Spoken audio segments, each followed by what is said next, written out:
Assalamualaikum warahmatullahi wabarakatuh. Waalaikumsalam. Pertama-tama marilah kita panjatkan puji dan syukur kita kehadirat Allah Subhanahu wa taala yang berkat rahmat dan hidayahnya kita semua dapat dikumpulkan di acara Kidi pada siang hari ini. Marilah sebelum kita mulai acara ini, ada baiknya kita mulai dengan baca basmalah. Bismillahirrahmanirrahim. Dan untuk acara selanjutnya yaitu pemaparan materi yang akan dibawakan oleh Ustadz Baharudin MA dengan tema urgensi ibadah. Untuk itu waktu dan tempat kami persilakan kepada Ustadz. Tunggu lagi ya.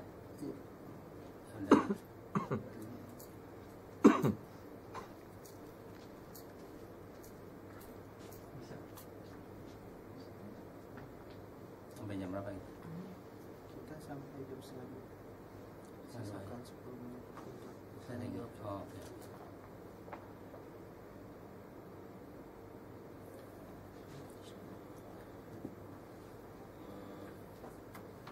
Bismillahirrahmanirrahim. Assalamualaikum warahmatullahi wabarakatuh. Waalaikumsalam. Alhamdulillahilladzi alafa baina qulubina fa asbahna bi ni'matihi ikhwana. Wassalatu wassalamu ala Rasulillah wa ala alihi wa sahbihi wa man tabi'ahu wa la ba'd. Para pemirsa ya istilahnya. Ya hadirin wal hadirat rahmatullah. Kok sendiri ya? Ada teman. Ya, baik, kita bersyukur pada Allah bahwa siang hari ini kita bisa memanfaatkan waktu yang ada ini, yang manfaatnya itu insya Allah sangat baik. Kita belajar dan menambah wawasan keilmuan keislaman kita. Bahkan dalam konteks ketika sekelompok itu mengaji, mendalami agama, maka Allah akan turunkan malaikat menaunginya. Nah, kita sekarang ini dinaungi oleh malaikat dengan saya malaikat karena dia gaib, nggak bisa kita lihat. Setelah kita ngaji, lapor kepada Allah bahwa di Indosat ada kegiatan gini. Nah, poinnya luar biasa. Bahkan poin mengaji ini nilainya itu sama dengan 1000 ya kali sholat sunnah gitu kan, luar biasa. Insya Allah semua kita akan dapat poin itu. Salam dan salam tertuju pada baginda Rasulullah Muhammad sallallahu alaihi wasallam, keluarga, para sahabat serta umat yang selalu komitmen dengan ajarannya. Saya Baharudin Husin dari Riau. Yang paling tua barangkali saya di sini. Saya lahir 55. Mungkin belum lahir ya. Ya, saya dosen di Sekolah Tinggi Ilmu Ekonomi Indonesia. OB saya di sana, juga di Asyafiyah di Pasca Sarjana. Saya juga di IKADI ya, Ikatan Indonesia, di DPP di divisi Humas ya. Saya juga di MUI baru masuk sekarang ini ya, kepengurusan sekarang, tapi tidak di pengurus harian. Dan juga sebagai ketua yayasan wakaf pesantren Al-Quran di Riau, itu ada sekitar 140 hektar kita punya lahan gitu. Terkait dengan judul hari ini cukup penting saya rasa. Kenapa? Karena pada dasarnya manusia itu Allah ciptakan untuk mengabdi, untuk beribadah pada Sang Khalik. Nah, selama ini asumsi masyarakat tentang ini hanya fokus sholat, puasa gitu aja, yang dalam konteks umum arkanul Islam saja. Padahal ibadah itu ada yang disebut dengan ibadah mahdhah, artinya ibadah yang khusus, syarat dan rukunnya nggak boleh ditambah dan kurangi gitu kan. Seperti sholat umpamanya, kita ingin sholat zuhur, katakanlah musim panas ini cukup 2 saja, 2 rakaat, nggak bisa, kecuali musafir ya, nggak bisa kita rekayasa lagi, sudah paket. Ketika kita menyimpang dari aturan itu maka tidak sah, itu konsekuensinya.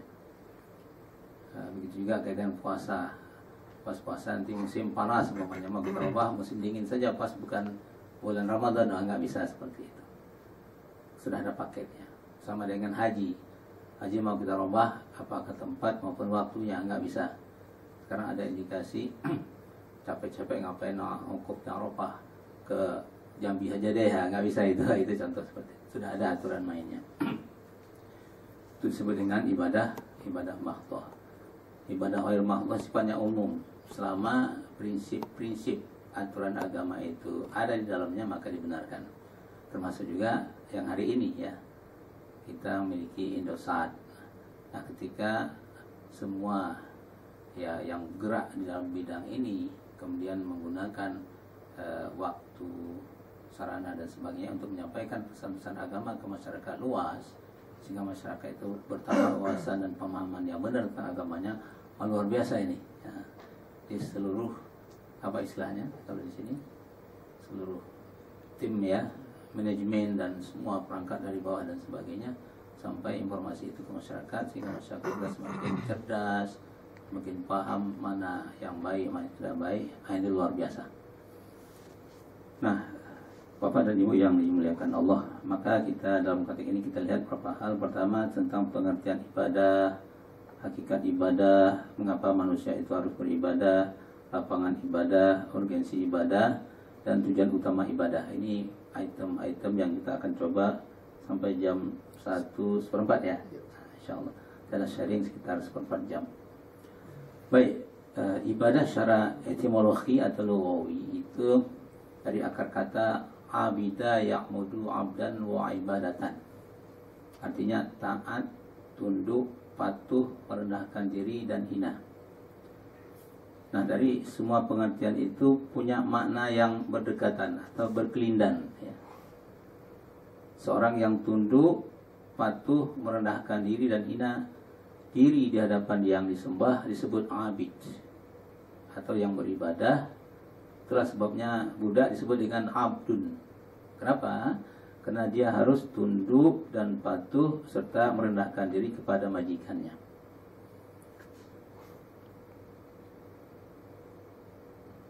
Secara terminologi atau istilahi itu variatif sekali. Jadi para pakar-pakar di bidangnya mencoba membuat definisi tentang ibadah itu. Mari kita lihat umpamanya menurut ulama tauhid ya, ulama usul ya, atau juga ulama hadis ya. Menurut mereka tentang ibadah ini mengesahkan dan mengagungkan Allah sepenuhnya serta menghinakan diri dan menundukkan jiwa kepadanya. Tauhidullahi wa ta'zimu wa ila ta'zimi ma'tazaluli wal khudu'a lahu. Atau mengerjakan segala bentuk ketaatan badaniyah dan menyelenggarakan segala syariat atau hukum-hukum Allah, al-amalu bil ta'at al-badaniyah wal qiyamu bis syara'i'. Ini menurut kalangan ulama tauhid dan hadis. Nah, bagaimana menurut ulama tasawuf? Mereka mencoba mendefinisikan ibadah itu fi'lul mukallafi ala khilafi hawa nafsihi ta'ziman li rabbih. Pekerjaan seorang mukallaf artinya orang yang sudah punya tanggung jawab, mulai dari balik tentunya bagi laki-laki setelah dia mimpi, bagi perempuan setelah dia menstruasi, dia sana sudah punya muka taklif, dia tanggung jawab seluruh aktivitasnya ini di samping dicatat oleh malaikat raqib atid, raqib yang baik, atid yang jelek, dipertanggungjawabkan nanti ya di hadapan Allah. Tidak ada satu detik pun kegiatan yang telah mukallaf ini atau kita hari ini yang luput dari catatan malaikat. Nah, pekerjaan seorang mukallaf yang berlawanan dengan keinginan nafsunya untuk membesarkan Tuhannya. Kalau nafsu itu relatif, orientasinya adalah negatif, maka ibadah itu dia membimbing, membina. Adanya syariat itu sebenarnya untuk membina agar nafsu itu tidak salah arah. Maka ketika seorang mukallaf itu melakukan hal yang berlawanan dengan hawa nafsu yang negatif, itu termasuk disebut dengan ibadah. Jadi ada 3 bentuk ibadah menurut ahli tasawuf. Pertama, ibadah kepada Allah Subhanahu wa taala karena sangat harap memperoleh pahalanya atau karena takut atas siksanya. Yang kedua, ibadah kepada Allah Subhanahu wa taala karena memandang bahwa ibadah itu perbuatan mulia, dilakukan oleh orang yang mulia jiwanya. Yang ketiga, ibadah kepada Allah Subhanahu wa taala karena memang memandang bahwa Allah Subhanahu wa taala berhak disembah dengan tidak memperhatikan apa yang akan diterima atau diperoleh daripadanya. Yakin bahwa Allah yang bersifat maha segala-galanya itu tidak akan pernah luput dari memonitor setiap kebaikan yang dilakukannya, pasti akan dapat ganjaran berlipat darinya.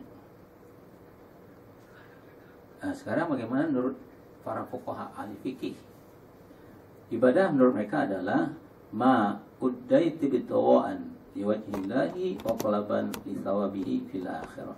Segala bentuk ketaatan yang engkau kerjakan atau yang kita kerjakan semata mencari ridha Allah dan mengharap pahala di akhirat kelak. Seorang ulama global dunia, ya, itu kita sudah kenal semua, Yusuf Qaradawi, ya, dia mencoba mendefinisikan ibadah ini. Al-ibadatu darbatun minal khudu'i balu haddi nihayati nasyus syari al-qalbi albatan lil ma'bud. Ibadah adalah puncak ketundukan yang tertinggi yang timbul dari kesadaran hati sanubari dalam rangka mengagungkan yang disembah.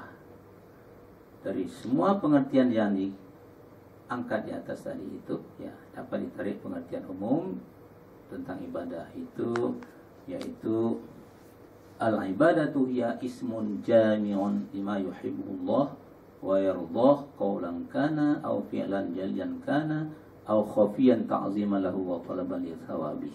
Artinya ibadah itu nama yang mencakup segala perbuatan yang disukai dan diridhai oleh Allah Subhanahu wa taala, baik berupa perkataan maupun perbuatan, baik terang-terangan maupun tersembunyi, dalam rangka mengagungkan Allah Subhanahu wa taala dan mengharap pahalanya. Ini luar biasa.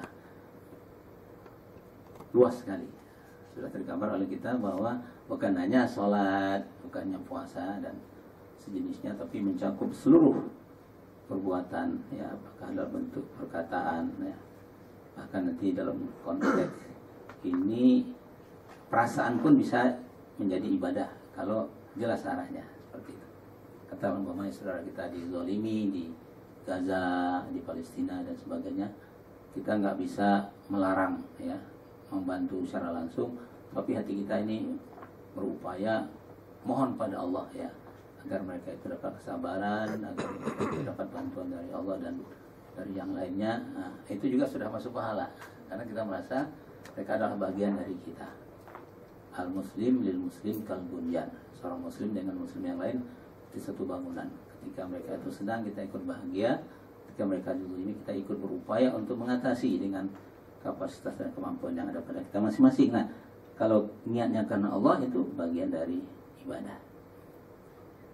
Bapak dan Ibu yang dimuliakan Allah, hakikat ibadah dalam syariat Islam, ibadah mempunyai dua unsur, yaitu ketundukan dan kecintaan yang paling dalam kepada Allah Subhanahu wa taala.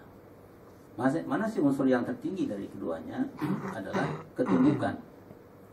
Sedangkan kecintaan merupakan implementasi dari ibadah tersebut. Samping itu, ibadah juga mengandung unsur kehinaan, yaitu kehinaan yang paling rendah di hadapan Allah Subhanahu wa taala. Kenapa demikian? Karena nanti kita akan lihat, walaupun kita dalam konteks fisik dan sebagainya cukup bagus, tapi semuanya tergantung atas rahmat Allah. Kita lihat nanti akan kenapa manusia itu Allah ciptakan dan sebagainya. Kita nggak ada apa-apanya. Coba kita lihat kemarin asap saja kita kelabakan kan, baru asap saja, nggak mampu kita lawan. Atau nanti salah satu saraf yang kita miliki ini berjumlah 17 miliar kurang lebih, satu saraf aja, ya, apa istilahnya itu, rusak, itu udah pengaruh. Artinya luar biasa Allah anugerahi kita nikmat berupa saraf. Artinya ketergantungan kita dengan Allah itu sangat-sangat tinggi.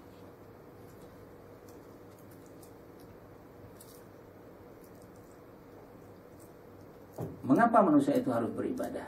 Kita akan coba lihat nanti. Allah menciptakan manusia sebagai makhluknya dan menempatkan kita ini pada kedudukan yang paling tinggi kalau kita ambil patokan piramida, ya. Dari sekian juta jenis makhluk Allah ini, maka manusialah menempati posisi tertinggi, ya, dalam berbagai hal tentunya, ya. Keistimewaan kita ini berlaku secara fisik, psikis maupun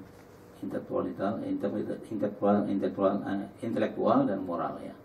Secara akal, secara akli maupun secara moral, akhlak, ya. Namun demikian, sebagai makhluk tetap saja kita, ya, tergantung kepada Allah, ya. pada Khalik, dia yang memberi kita kemampuan berpikir, kemampuan melihat, kemampuan mendengar. Kalau tidak, ya kita nggak punya apa-apa, nggak punya kemampuan untuk membuat sendiri ya. Nah, Allah menciptakan kita ini bukan karena Allah butuh pada kita sebenarnya, ya. Tapi Allah menciptakan kita ini karena kasih sayangnya, ya, dan kebijaksanaannya. Artinya apa? Ketika Allah tidak menciptakan kita sebagai manusia, Allah tetap ada. Allah tetap besar. Allah tetap aziz, mulia. Bahkan kalau kita lihat nanti dari sekian juta jenis makhluk Allah ini, yang paling kolokan sebenarnya adalah kita. Yang paling banyak menikmati fasilitas hidupnya adalah kita. Mari kita ambil contoh kecil. Kalau kita punya kambing atau hewan lain, kebutuhan hidup mereka sangat sederhana. Sapi berapa sih yang dimakan ya setiap hari? Area tempat tinggal juga sangat terbatas. Ayam, bahkan kucing hanya sisa-sisa yang dimakan kan. Gitu. Nah, tapi yang namanya manusia itu semua dinikmati oleh dia. Memang Allah sudah sengaja siapkan itu. Hewan habis, sapi sudah berapa ekor barangkali kita makan, ayam sudah berapa, ikan, tumbuh-tumbuhan ya.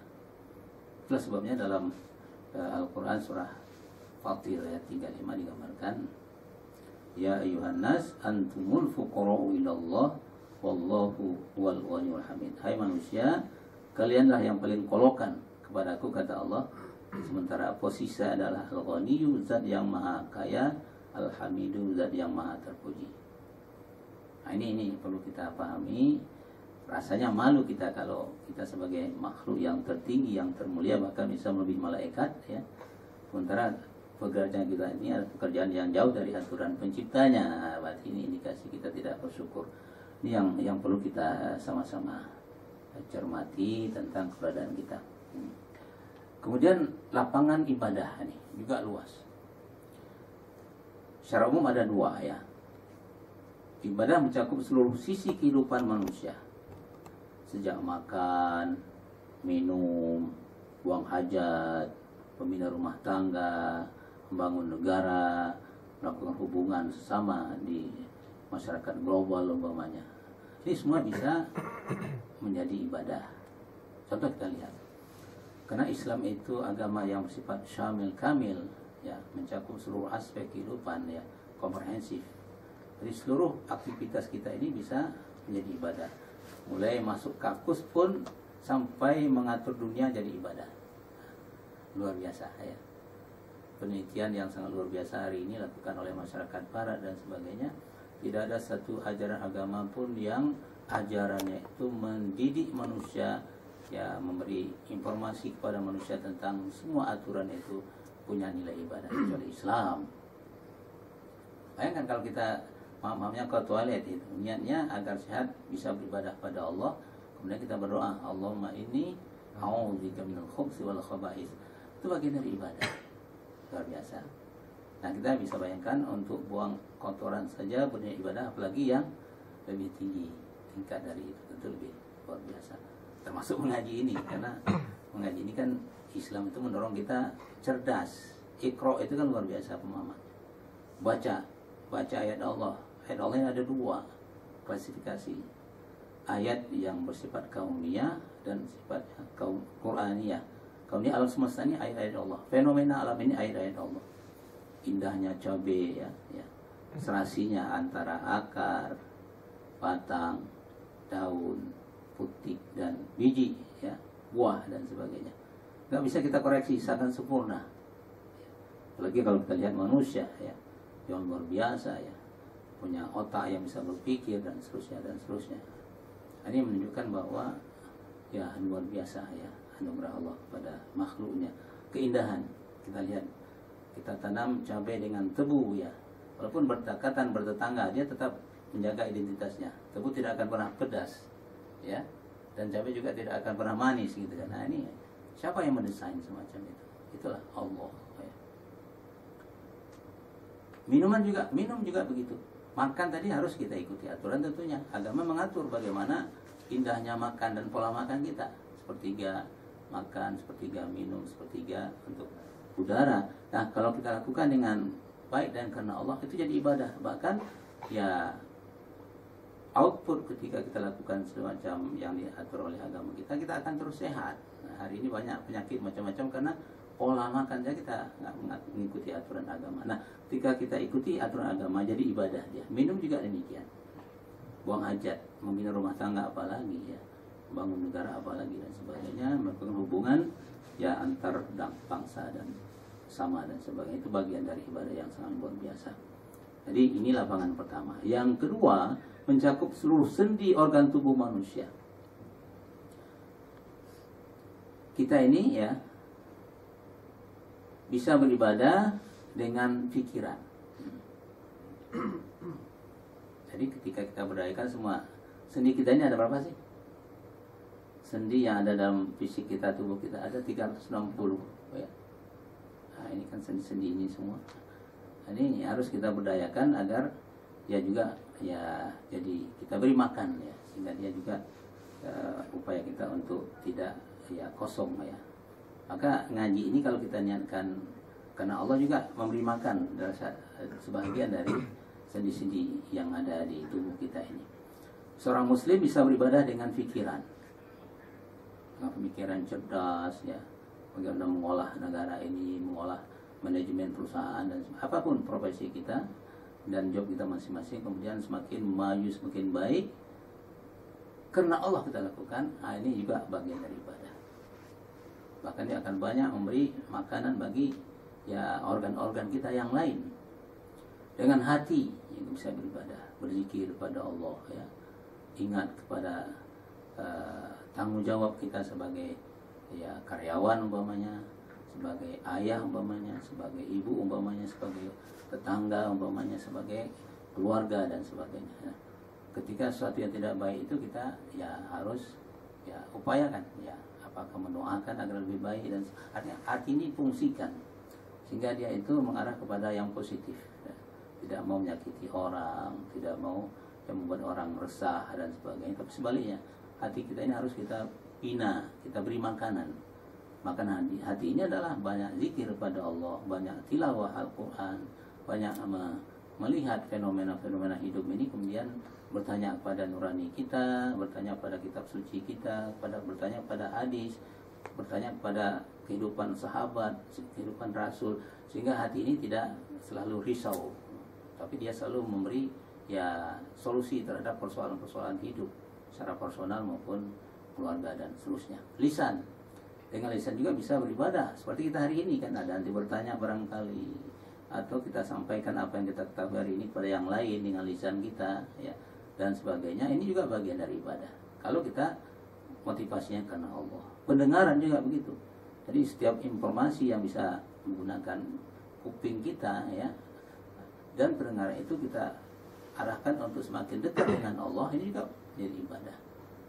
Karena pendengaran sekarang banyak sekali yang mengarah pada negatif. Nah, kalau kita balik, bagaimana setiap informasi itu yang baik kita seleksi ya. Jadi filternya adalah hati kita dari itu, nurani kita, akal sehat itu sebagai filter. Sama dengan istilah ikan ya. Kenapa sih ikan di laut itu tidak pernah asin ya? Karena dia setiap saat itu bergelut dengan air asin. Karena dia punya filter. Apa filter ikan? Itulah insangnya. Nah, manusia mukmin juga begitu. Filternya apa? Hati, nurani dan pikiran sehatnya. Nah, maka nurani ya akal sehat ini harus disiram. Dengan apa? Dengan seperti inilah. Ta'lim, belajar, menelaah, sehingga kita tahu hakikat hidup kita apa sih, visi hidup kita apa sih, misi hidup kita apa sih. Visi hidup kita ini kan jelas. Rabbana atina fid dunya hasanah wa fil akhirati hasanah wa qina adzabannar. Minta kepada Allah dunia sukses, akhirat bahagia. Indikator dunia ini sukses adalah sandang, pangan, papan, pendidikan kita miliki secara wajar ya. Maka Islam itu mendorong kita ini dunia bahagia dengan indikator seperti itu tadi. Nah, kalau ini kita pahami, tidak ada alasan kita itu untuk bodoh. Umat Islam harus tertinggi dalam berbagai aspek. Ekonomi harus dia pegang, keilmuan juga harus dia pegang, dan macam-macam lagi. Tapi kita jangan real, data di lapangan kita lihat sebaliknya. Itu bukan Islam yang salah, cuma umatnya yang keliru. Karena peradaban pertama di dunia ini dibangun oleh Rasul itu tadi Belum pernah ada peradaban yang sangat tinggi, cinta ilmu, cinta kebaikan, cinta keadilan, kecuali yang ditawarkan oleh Islam. Ya berapa abad ya, terperangah itu Eropa kan. Eropa masih tidur waktu itu kan, dibangunkan oleh Islam. Tapi sedih kita generasi sekarang ini, kita lupa meneliti, sibuk dengan ilmu kita sudah lupa, sibuk dengan yang lain gitu kan. Nah, ini persoalan. Kemudian misi kita dua, misi utama kita. Pertama, al-ibadatu lillahi wahdah, menyembah hanya kepada Allah. Nah, ini tadi yang bahasa kita hari ini. Ya. Sesuai dengan pesan dari surah Al-An'am ayat 162, Az-Zariyat ayat 61 kalau nggak salah. Ya. Inna salati wa nusuki wa mahyaya wa mamati lillahi rabbil alamin. La syarika lahu wa bidzalika umirtu wa ana minal muslimin. Ini gambarkan wa ana awwalul muslimin. Semuanya salatku, ibadahku, hidup dan matiku hanya semata-mata mencari ridha Allah karena Allah. Az-Zariyat itu menggambarkan wa ma khalaqtul jinna wal insa illa liya'budun. Aku sengaja ciptakan kalian, ya aku tidak ciptakan jin dan manusia itu kecuali untuk mengabdi hanya padaku saja kata Allah, semacam itu. Ini gambaran ya. Dengan pendengaran, dengan penglihatan juga begitu. Yang indrawi kita gunakan untuk melihat, khususnya mata, ayat-ayat Allah. Bukan melihat yang macam-macam. Nah, kalau kita melihat yang macam-macam, berarti kita mengikuti hawa nafsu yang konotasinya relatif banyak yang negatif. Ya, penglihatan yang kita lihat harus mengarah kepada semakin dekat dengan Allah, semakin cinta kepada kebaikan dan sebagainya. Jasmani juga kita harus arahkan untuk beribadah. Nah, seperti hari ini, kita gunakan kekuatan fisik kita untuk datang kemari, taklim, bekerja mencari nafkah yang halal untuk anak, istri dan sebagainya. Kemudian ketika rezeki lebih, ada zakat di sana, sebagian kita sedekahkan dan seterusnya, semata-mata karena Allah. Kita berpakaian yang bagus, ini juga ya kita bentuk ya pesan-pesan agama itu dalam kehidupan sehari-hari, berpakaian muslimah. Ini sudah syukur, ini bagus ya. Jadi itulah gambaran. Bahkan harta kekayaan apalagi. Itulah sebabnya Abu Bakar tidak segan-segan dia menginfakkan seluruh kekayaannya ketika itu untuk kepentingan Islam. Ketika ditanya, ya apa yang ada pada anda lagi Abu Bakar? Allah dan Rasulnya, sampai begitu. Karena dia sangat yakin bahwa yang membackup dia ketika dia meninggalkan dunia ini adalah yang diberikan karena Allah itu. Abdurrahman bin Auf kita lihat sekali nyumbang itu triliunan. Karena dia yakin bahwa ya sebagian dari hartanya adalah milik Allah yang harus digunakan untuk kebaikan. Utsman kali nyumbang sepertiga kekayaannya, miliaran kalau hari ini kita lihat. Khadijah sampai ya, istri Nabi juga begitu. Sampai ditanya oleh Nabi ketika Khadijah itu sakit kan, wahai adinda, apakah anda menyesal nikah dengan saya? Hartamu habis, anda adalah sebagai konglomerat pada masanya, digunakan untuk Islam. Bahkan ada sekarang ini sebagai bangsawan, ya sakit dalam keadaan diblokir oleh Yahudi ini. Apa jawab Khadijah? Wahai Rasulullah, wahai Kanda, sedikit pun saya tidak menyesal. Apapun yang saya berikan itu baru secuil dari anugerah Allah, tidak berimbang dengan Islam dan iman yang kau berikan kepada saya. Dengan izin Allah, dengan iman dan Islam telah mengantarkan saya masuk surga. Allahu Akbar. Pertanyaan adalah sampai jauh mana kita sudah memahami ini? Nah, ini persoalan hari ini. Ini dengan kekayaan, bahkan dengan perasaan. Kita melihat suasana yang tidak nyaman, perasaan kita terganggu, nggak nyaman. Ada rasa ya. Hari ini kita lihat bagaimana kezaliman di mana-mana. Ya. Kemiskinan semakin berat, semakin bertambah. Ya, kebodohan kita juga, masyarakat kita. Dalam konteks informasi terakhir saya dengar itu 60 juta masyarakat kita ini tamat dan tidak tamat SD. Ini bayangan. Bagian perasaan kita bagaimana kita bisa maju ke depan. Sementara untuk bisa maju salah satunya adalah SDM kita semakin membaik. Kita masih malu dengan tetangga kita, dengan Malaysia, dengan Singapura, dengan Brunei, dengan lain sebagainya. Nah, sementara ini MIA sudah di depan mata kita kan, itu contoh dalam konteks ya ekonomi saja kita masih jauh. Jadi ini gambar. Kita punya perasaan, ada semacam kegundahan kita. Kemudian perasaan gundah ini kita coba apa yang bisa kita lakukan untuk ikut andil memajukan bangsa ini. Apa yang bisa kita lakukan?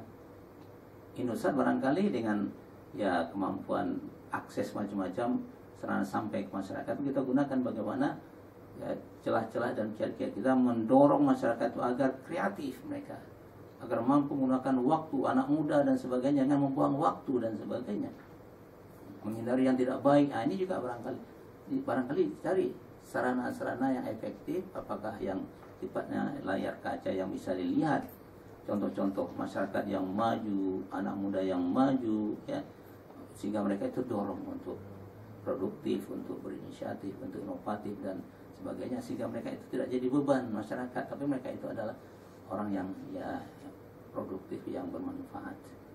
Karena khairun nas anfa'uhum linnas, baik-baik manusia itu adalah orang yang memberi manfaat untuk orang lain.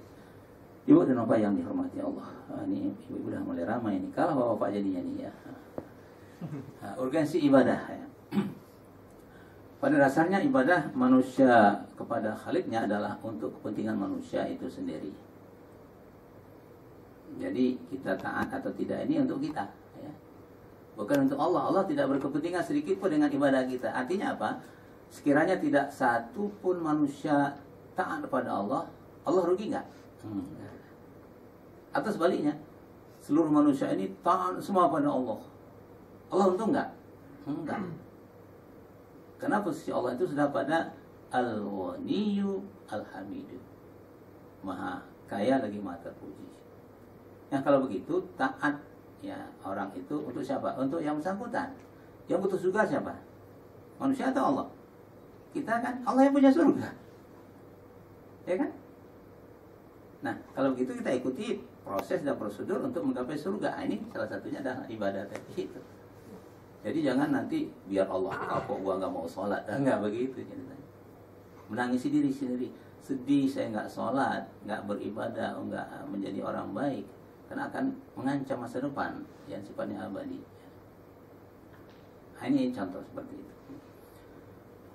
Nah, oleh karena itu urgensi bahkan keniscayaan bagi manusia untuk beribadah dapat dilihat dari menyimak 4 sudut ya, 4 sisi kita lihat. Pertama, menunaikan hak Allah.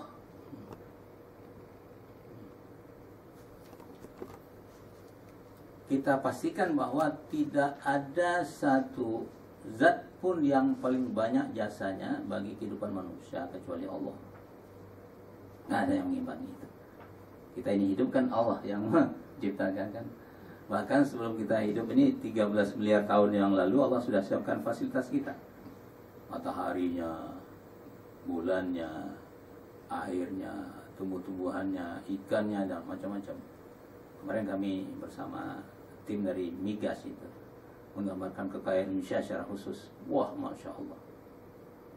Kita ini punya potensi yang paling kaya di dunia sebenarnya. Manakala kita mau mensyukuri, memberdayakan semua potensi kita, bukan orang lain yang memanfaatkan, itu persoalannya. Memang kita sedih dulu kan. Belanda itu bisa eksis sampai 3,5 abad itu kan 4 hal yang mereka cut umat Islam ini harus dijauh. Pertama, umat Islam jangan berpikir tentang ekonomi. Umat Islam jangan berpikir tentang politik. Umat Islam harus menjauhi masalah ya pendidikan, masalah media massa. Nah, ini kita rasakan hari ini. Padahal yang memperjuangkan negeri ini mengusir mereka itu adalah umat Islam kan. Kalau kita lihat kemarin hari santri, saya ikut kemarin dengan presiden, dengan panglima ya. Panglima TNI luar biasa, sangat berani dia mengatakan TNI tidak akan pernah ada tanpa perjuangan santri, ulama dan sebagainya. Karena mereka lah sebelum ada TNI, mereka lah berjuang dulu mengusir Inggris ya, sekutu dan sebagainya dari Indonesia ini dengan korban yang cukup banyak ya. Orang luar kita mungkin hanya sekian persen saja, kita hampir di atas 90% lebih berjuang untuk mengusir penjajah. Tapi sayangnya itu tadi ya, sampai hari ini menikmati kekayaan kue kemerdekaan siapa sih? Nah ini persoalan, ini tantangan kita nih sebagai anak muda. Ada di semua saya anggap adik-adik ini kan, tantangan kita semua untuk mengolah negeri ini. Kalau bisa semuanya S3 ini ya, kalau bisa semua. Kita harus punya agenda semacam itu. Anak saya luar negeri kan 2. Dalam sekolah atau dalam satu universitas, katakanlah 500 orang Indonesia, itu yang muslim paling-paling hanya 5% atau 2%. Kita bisa bayangkan ke depan. Kalau ada aturan main untuk job direktur saja harus doktor di bidangnya. Nah, kemana kita cari SDM kita? Ada S2 belum? Cepat selesai. Harus selesai. Ini bagaimana nih adik-adik cantik-cantik ini? Udah kelas apa, S apa sekarang? S2 selesai belum? Atur waktu itu. Sekarang sangat mudah kan? Beasiswa banyak sekali hari ini. Apakah dari luar maupun dari domestik, dari dalam. Nah, ini harus punya orientasi jauh ke depan. Kalau tidak, negeri ini habis. Orang lain menikmati. Apalagi kita dengar 5 tahun ke depan ini tenaga kerja dari Cina ada sekitar 10 juta akan masuk ke sini. Kita tendang-tendang semua kita nanti. Kalau kita nggak hati-hati. PHK di mana-mana kita lihat dari ini. Ini tantangan kita sebagai umat Islam dalam rangka syukur pada Allah atas anugerah kemerdekaan, atas luar biasa negeri ini. Kita harus sadar tanggung jawab besar bagi kita. Tadi misi kita yang kedua adalah al-istikhlaf wal isti'mar. Sebagai manajer di muka bumi ini, sebagai pemakmur. Ini tugas kita. Allah yang memberikan kita tugas. Wa wallazi ja'alakum khalaifal ard. Dia memberi kita amanah. Hai umat muslim mukmin, Anda bertanggung jawab untuk memimpin dunia ini. Ketika tidak Anda yang memimpin dunia ini, tidak akan terwujud kedamaian, keadilan, kesejahteraan. Nggak mungkin. Nah, kita lihat apa yang terjadi hari ini Timur Tengah itu, kalian hancur. Karena mereka tidak amanah terhadap pesan-pesan Allah. Ini tugas kita dalam konteks Indonesia ini sangat luar biasa ya. Itu yang pertama, jelas ya. Tidak ada yang lebih berjasa terhadap kita kecuali Allah ya. Bahkan Allah secara spesifik memberi kita apa saja, ditundukkan oleh Allah apa yang ada di muka bumi ini. Silahkan nikmati ya. Bahkan kita yang paling kolokan yang kita gambarkan tadi itu tadi. Yang kedua, memenuhi kebutuhan rohaniah. Kelebihan, keutamaan, dan kemuliaan manusia atas makhluk lainnya bukanlah terletak pada fisik jasmaninya, melainkan pada aspek rohaniah dan moral. Kesehatan serta vitalitas rohaniah dicapai dengan melaksanakan ibadah kepada Allah. Jadi ibadah itu memberi konsumsi spiritual sebagai bekal hidup setiap saat yang tak pernah kering. Dari bekalan rohaniah, kalbu manusia senantiasa berhajat kepada Allah untuk beribadah, beristi'anah, bertawakal kepadanya. Hajat hidup yang tak tergantikan dengan apapun juga dari kesenangan bernada dunia. Nah, ketika ini diabaikan, maka akan gersang. Nah, ketika gersang, rohani ini akan hancur. Karena motor penggerak manusia ada rohaninya. Jika rohaninya baik, imannya bagus, kesabaran bagus, maka keluar akan bagus. Ini tantangan kita. Tantangan sangat luar biasa hari ini. Jadi ibadah itu adalah membentuk karakter. Fisik kita ini kan motornya itu. Sama dengan ikan tadi itu kan. Dari dalam ini insang dia itu memfilter semua yang ada di kiri kanan. Nah, kita hari ini lemah. Ibadah kita lemah. Kedekatan kita dengan Allah lemah. Kedekatan kita dengan contoh-contoh dari Nabi lemah. Dari sahabat lemah. Pesan-pesan ayat-ayat Allah, hadis-hadis Rasul lemah hari ini. Nah, maka dengan kajian hari ini barangkali sama-sama kita mengatur waktu lah. Tiada hari tanpa baca Quran, tiada hari tanpa baca hadis, tiada hari tanpa membaca sirah nabawiyah. Orang-orang barat itu kita lihat per hari minimal mereka baca itu 8 jam membaca. Hari ini mereka sudah banyak mengkaji Al-Quran. Islam yang seantar di mana-mana. Makanya tren masuk Islamnya masyarakat barat hari sangat luar biasa. Bahkan kalau kita dengar dari Profesor Ferdi, hampir 450% kenaikan tren umat Islam masuk, masyarakat barat masuk Islam hari ini. Pada tataran akademisi, nggak tanggung-tanggung masyarakat kampus. Sementara kita kebalikannya, sedih kan? Ya, sedih sekali hari ini. Semakin masjid semakin banyak kosong kita lihat hari ini. Ini kosong. Ini tantangan kita ke depan. Nah, diharapkan dari kita yang sikit inilah barangkali coba mengingatkan teman-teman kita siapa saja, dan ini harus solid ya untuk membangun kesadaran untuk aktif mengkaji, mendalami ajaran yang kita miliki yang sangat luar biasa. Yang ketiga, menempuh jalan kebebasan dan kemuliaan. Nah, manusia itu hanya dua pilihan. Yang jelas dia tidak akan pernah dan sepi dari memohon tempat bergantung. Kalau enggak kepada Allah, kepada yang lain. Bisa pada patung, bisa pada kuburan dan sebagainya. Karena manusia itu selalu menghadapi berbagai persoalan. Dan untuk tempat curhatnya macam-macam. Nah, kita sudah Allah tentukan tempat curhat itu hanya kepada Allah. Allahus Samad.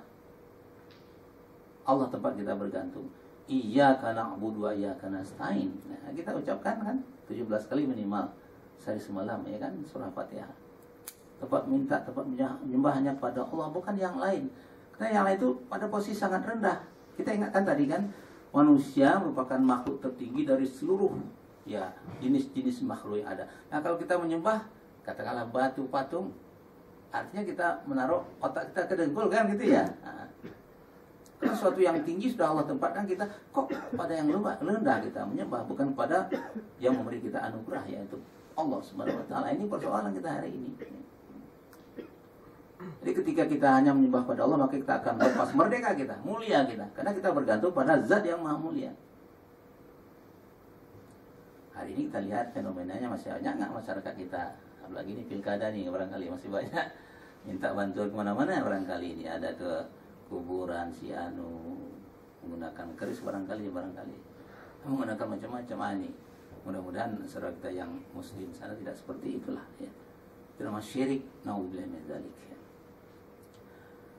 Bapak dan Ibu yang muliakan Allah ya. Yang keempat, urgensi dari ibadah ini untuk menggapai hidup kekal dan bahagia itu tidak ada jalan lain kecuali dengan ibadah. Ingat, hidup dunia ini hanya 1,5 jam dibandingkan dengan 1 hari akhirat. Jadi hidup kita ini kalkulasi akhirat hanya 1,5 jam.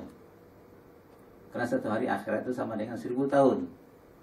Nah, durasi hidup kita ini sebagai digambarkan oleh Nabi, a'mar ummati ma baina sittin ila sab'in wa aqalluhum man yajuzu dzalik. Durasi hidup umatku sekitar angka matematis dunianya 60 sampai 70 tahun, sangat langka lebih dari usia itu. Artinya sekitar 21.550 hari ya, atau 25.900 hari. Sangat langka dari itu hari dunia. Nah, kalau kita lihat perbandingan hari akhirat tadi, itu tadi 1,5 jam cuma hidup kita. Tapi menentukan. Oleh karena itu kita harus cerdas ini menggunakan ya waktu ini untuk kebaikan ya. Semua harus dikaitkan dengan ibadah, dikaitkan dengan karena Allah dan sebagainya. Nah, kematian pasti akan kita alami, mau tidak mau. Siapapun dia, kapannya Allah alam. Mungkin besok, lusa, pasti ya. Semakin hari semakin berkurang kan. Kalau lagu panjang umurnya nggak tepat, itu dibalik harusnya. Pendek umurnya, pendek. Nah, realitas nyanyi kan dibalik itu kan. Panjang umur, panjang bagaimana umurnya, nggak akan ditambah-tambah itu.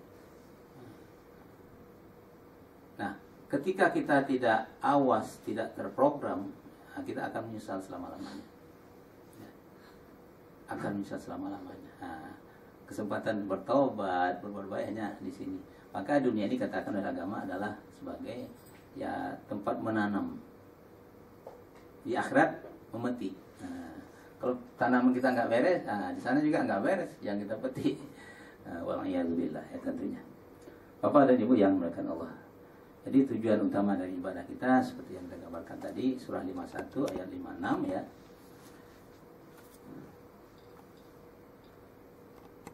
Ya, di samping sebagai realisasi sebagian misi hidupnya ya, wa ma khalaqtul jinna wal insa illa liya'budun tadi itu ya.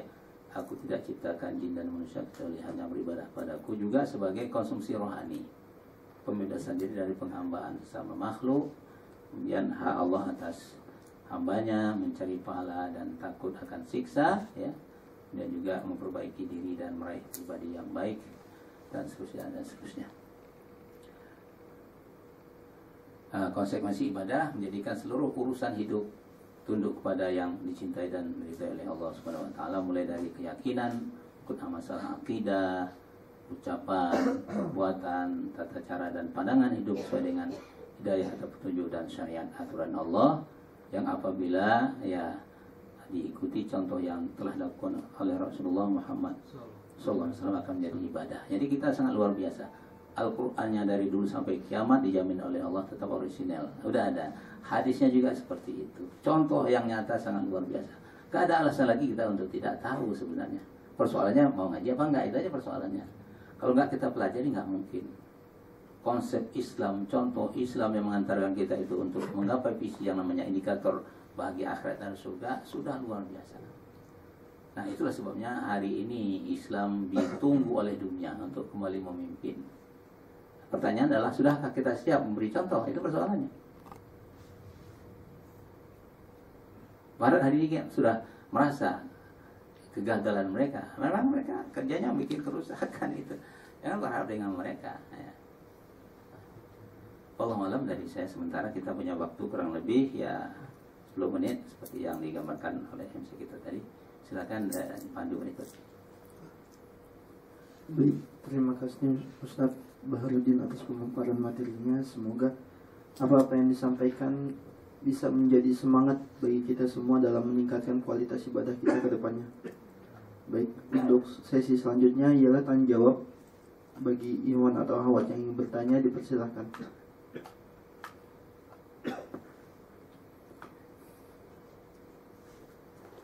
Nah, bagaimana akhwat ini? Silakan nih, anak muda. Ya.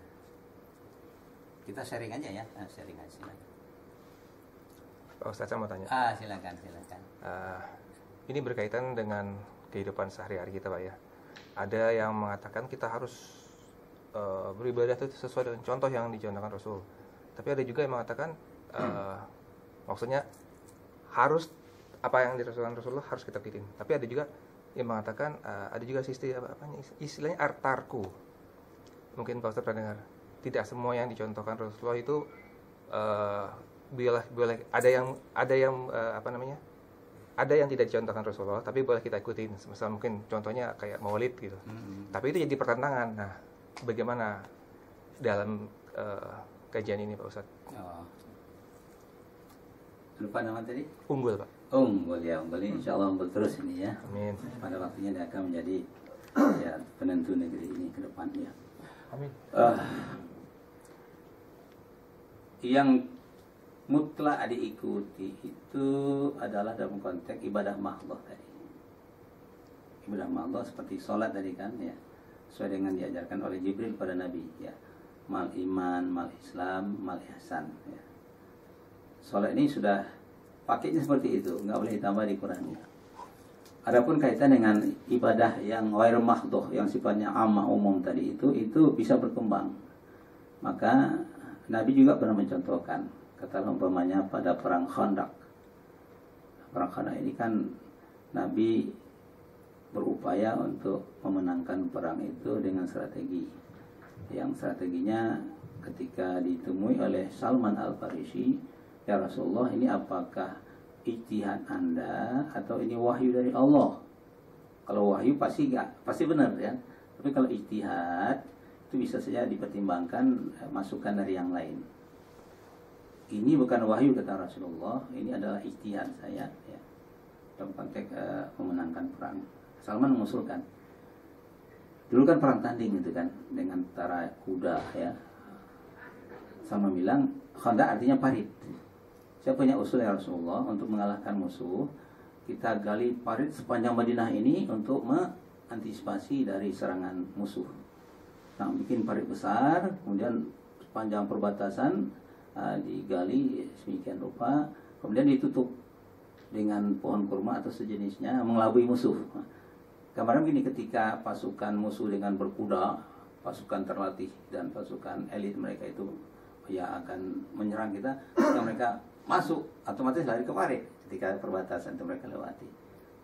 Kudanya akan pada mati semua kan. Ternyata betul kan, patah-patah kan. Nah, kalau begitu Salman bilang, kata Rasulullah bilang silakan. Nah, kalau gitu yang baik saya ikuti. Ini gambaran. Ini dalam konteks pengaturan pertempuran itu kan. Itu kan tidak apa istilahnya, tidak terikat ya, kecuali wahyu. Termasuk juga seperti kita hari ini kan, zaman Rasul nggak ada ini, nggak ada LCD macam-macam, nggak ada. Boleh nggak? Sangat boleh. Ada ungkapan antum a'lamu bi umuri dunyakum. Anda lebih mengetahui tentang urusan dunia Anda. Tapi prinsipnya adalah kita lakukan ini karena Allah. Allah berikan kita kemampuan mendesain IT kita, kemampuan teknologi kita gunakan untuk memajukan Islam, untuk mempercepat syiar Islam. Dengan alat ini kita bisa akseskan macam-macam, bahkan bisa hari ini kita akses ke seluruh dunia kan, hari ini kajian kita. Kita gunakan itu. Niatnya apa? Agar orang paham tentang Islam. Seperti itu. Agar orang paham bagi umat Islam agar berbangga dengan keislamannya dan sebagainya. Sambil mengevaluasi dan mereaksi apa yang telah dilakukan selama ini, apakah sudah bertentangan atau tidak. Seperti itu gambarannya. Tapi dalam konteks ibadah mahdoh sudah mutlak. Adapun tadi masalah ya berzanji umpamanya selawat, itu mungkin dilihat situasi lah ya. Kalau situasinya itu mengingat Rasul kapan saja kan, tidak mesti dengan cara-cara ya yang istilahnya itu apa, mengganggu kiri kanan kan, kadang-kadang seperti itu ya. Ini barangkali perlu ada teknis, umpamanya masyarakat NU barangkali tradisi mereka seperti itu. Kita tinggal meluruskan, kalau memang kurang pas, masukan kita apa ya. Kadang-kadang habis melakukan itu tapi sholat nggak pas itu kan ya. Padahal sholat prioritas kan, jangan tepat maulidnya, selawatnya banyak, sholatnya enggak, itu kan nggak pas. Contoh seperti itu kita lihat. Tapi kita nggak bisa main ya doprak main melarang secara ya membabi buta, tidak. Tinggal persuasif. Karena mereka juga sebagian dari kita kan. Mungkin mereka barangkali kurang mendapat informasi banding yang lebih bagus. Alangkah ini boleh selawat kapan saja. Karena ketika orang itu berselawat pada Nabi dengar itu. Nabi fisiknya kan nggak hancur. Tanah itu malu maka Nabi. Tanah itu malu menghancurkan fisik orang yang hafal Quran dan mengamalkan Al-Quran. Terlihat perang Uhud kan. Uhud itu kan para syuhada Uhud itu nggak hancur fisiknya. Pada saat Madinah itu banjir, itu kan bongkar kuburan itu kan apa semua kan, bangun semua istilah yang ada dalam kubur. Hanyut itu ya, para mayat ya syuhada itu kan sampai ke Mekah ya. Kemudian ketika mau dikuburkan di Mekah, mayat itu nggak bisa dikubur. Akhirnya para ulama minta kepada Allah bagaimana ini. Ternyata kubur itu mereka itu harus kembalikan ke Uhud lagi. Ya, sampai gitu kan. Nah, ini menggambarkan bahwa para fisik syuhada itu tidak dihancurkan oleh tanah seperti itu.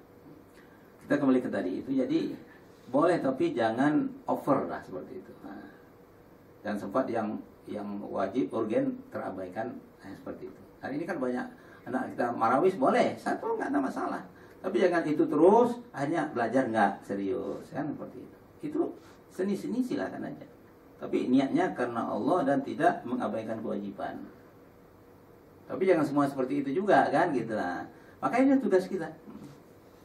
Karena masyarakat itu kan multi interpretasi tentang hal-hal yang sifatnya kadang-kadang sunnah. Karena tidak ada dasarnya gitu kan langsung.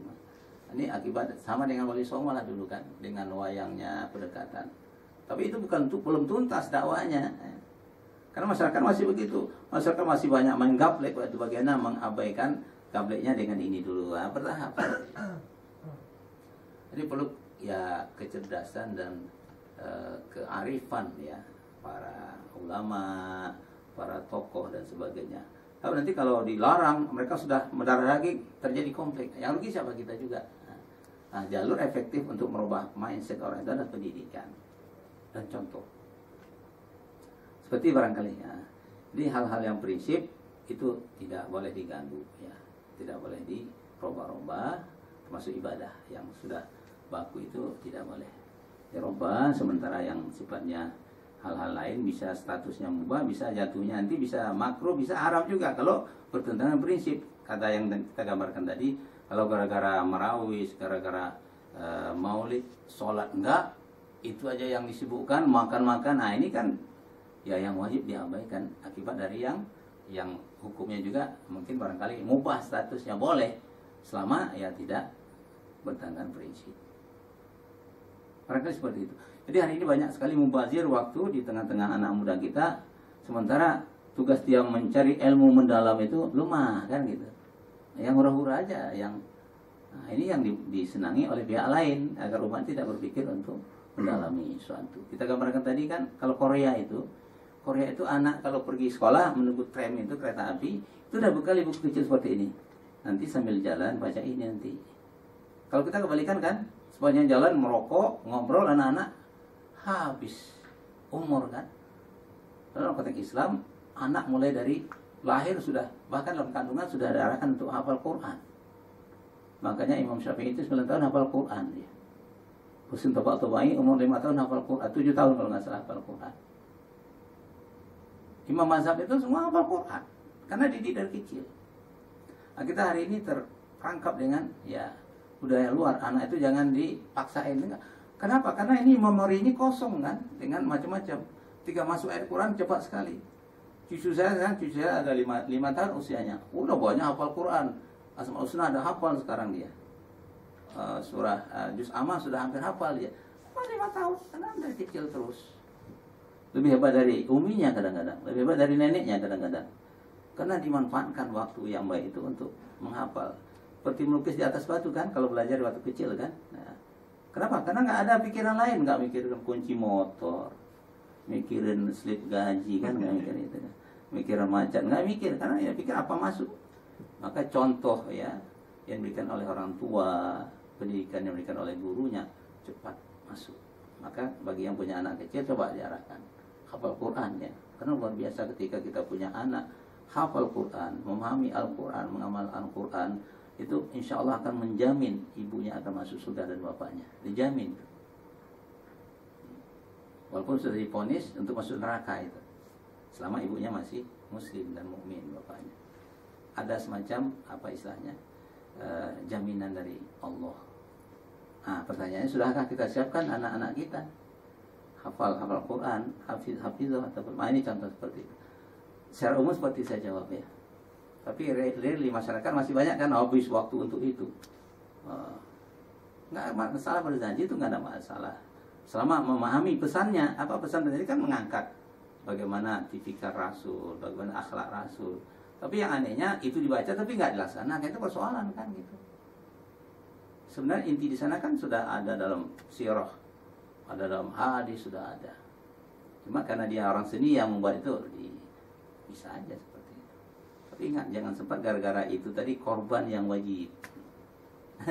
Barangkali seperti itu. Nah, terima kasih. Di jam saya masih ada 2 menit nih, 1 orang masih bisa nih. Atau sampai jam 2 nggak ada masalah barangkali. Tapi terganggu kantor kan, jangan juga. Ya, siapa lagi yang mau ingin bertanya? Dari ikhwannya mungkin atau akhwat.